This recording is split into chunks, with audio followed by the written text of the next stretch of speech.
अस्सलाम वालेकुम नाजरीन, मैं Asad Abbas Bhatt advocate high court आपकी खिदमत में हाजिर हूँ एक नई कानूनी इन्फॉर्मेशन के साथ। कानूनी इन्फॉर्मेशन जो ऑनरेबल इस्लामाबाद हाई कोर्ट के अंदर जो मामला चल रहा है, इमरान खान चेयरमैन पीटीआई की जो सज़ा मुअत्तली है उसको लेकर आज उसके अंदर बड़े अच्छे मुकालमा जात जो है वो हुए। 3-4 चीज़ें जो है वो आपसे जो है वो शेयर करने के लिए ज़रूरी थी, लेकिन मैं आपको बताता चलूँ कि इसके अंदर दोनों साइड से जो है वो मुकम्मल हो चुके हैं आर्गूमेंट, यानी दोनों फ़रीक़ैन इमरान खान के लॉयर ने भी, जो कि लतीफ़ खोसा साहब हैं, उन्होंने अपने दलाइल मुकम्मल कर ली हैं। सलमान राजा साहब भी उनके साथ पेश हो रहे हैं, दीगर वकला भी हैं, बाबर अवान साहब भी उसके अंदर शामिल हैं। तमाम ने अपने जो आर्गूमेंट है वो मुकम्मल कर लिए। अभी जो इलेक्शन कमीशन ऑफ पाकिस्तान के लॉयर थे अमजद परवेज़ साहब, उनके दलाइल चल रहे थे और आज आपको पता है गुज़श्ता दिनों उन्होंने जुम्मे वाले दिन ये रिक्वेस्ट की थी कि जनाब उनकी तबीयत ख़राब है, लिहाजा उनको उस वक्त दिया जाए। तो आज बड़े अच्छे मुकालमा जात हुए। एक तो उन्होंने ग्राउंड ये ली है, इलेक्शन कमीशन ऑफ पाकिस्तान के लॉयर जो हैं अमजद परवेज़ साहब, उन्होंने कहा कि जनाब पहले सज़ा मुअत्तली जो है उसका नोटिस प्रोसिक्यूशन को देना चाहिए। प्रोसिक्यूशन से मुराद ये है इलेक्शन कमीशन ऑफ पाकिस्तान। तो इसका जवाब जो है वो बड़ा खूबसूरत है। वो देखें, ये है कि जनाब आप पेश हो रहे हैं, आपके नॉलेज में है कि सज़ा मुअत्तली हो रही है, आप इसके अंदर नोटिस की रिक्वायरमेंट क्यों मांग रहे हैं? नंबर 1। नंबर 2, इसके अंदर ये बात है कि जनाब जो आपका सेक्शन है मुतलका CRPC का, उसके अंदर कहीं ये नहीं लिखा हुआ कि सज़ा मुअत्तली के लिए नोटिस की ज़रूरत होगी, इसलिए इसके अंदर जो रिक्वायरमेंट नहीं है। लेकिन आज जो कोर्ट के अंदर जब हियरिंग हुई तो उसके अंदर लतीफ़ खोसा साहब बार बार पेश होते रहे और अगली जो बात इसके अंदर खुशाइंद लग रही है मुझे, जिसके अंदर एक इशारा है, वो ये है कि सज़ा मुअत्तल होने जा रही है। उसकी एक वजह है, आर्ग्यूमेंट जब चल रहे थे तो उसके अंदर जो हमारे लॉयर हैं, जो PTI के लॉयर भी रहे हैं, उन्होंने ये कोर्ट से रिक्वेस्ट की कि जनाब मुझे जो है वो जाने दिया जाए और मुझे मुलाकात करने दी जाए इमरान खान साहब से। ये अली ज़फ़र साहब उनके लॉयर PTI के रहे हैं, वो मुलाकात नहीं कर सके जेल के अंदर, तो उनकी गुजारिश ये थी कोर्ट से कि जनाब मुझे आप जाने दें और मुझे जो है उसके अंदर इसके अंदर मुलाकात करने दें चेयरमैन PTI से।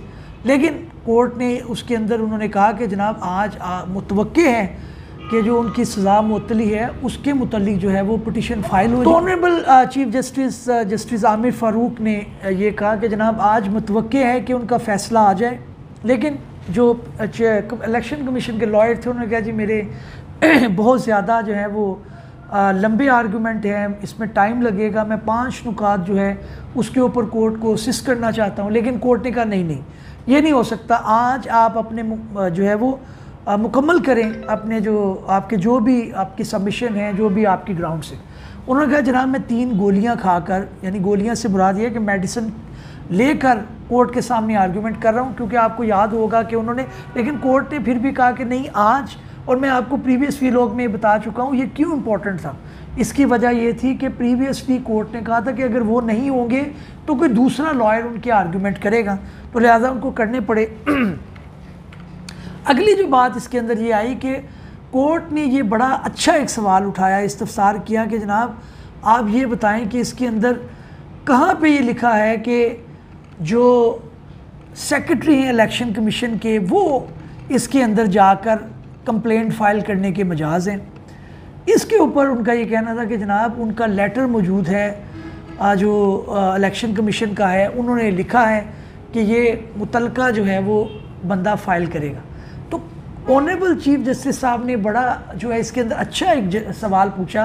उन्होंने कहा जी कि सेक्रेटरी इलेक्शन कमीशन ने अपने आप को वो मुतलका पर्सन जो है वो क्यों कंसीडर कर लिया। इसके ऊपर जो है अमजद परवेज़ साहब ने कुछ हवाला जात दिए जो कि इंडियन लॉ से मुतल्लिक, उसके अंदर उन्होंने गांधी केस के हवाला जात दिए और खोसा साहब ने भी अपनी सबमिशन की, उसके अंदर उन्होंने जो है वो कुछ नवाज शरीफ के पनामा केस का हवाला दिया, कुछ इस तरह की, जिसके अंदर सज़ा मुअत्तली वगैरह ऑलरेडी उनकी हो चुकी है।